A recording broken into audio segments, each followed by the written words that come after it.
So ayun, gusto ko lang linawin sa mga kumari ko dyan.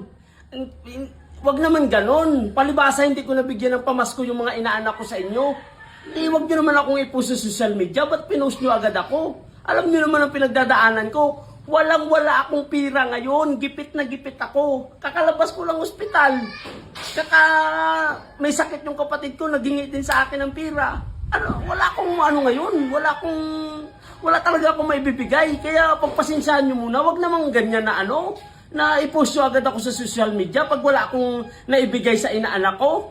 Hindi naman maaari yan kahihiyan ko yan.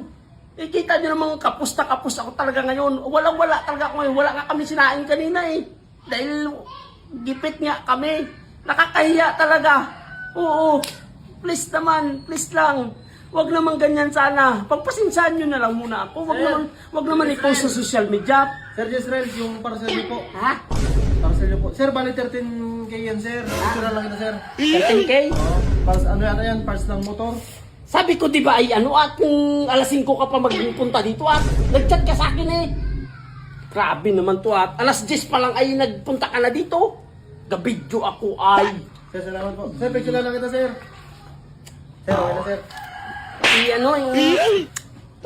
Nang napag-ipunan ko na sadya itong parcel na ito. Pasensya na.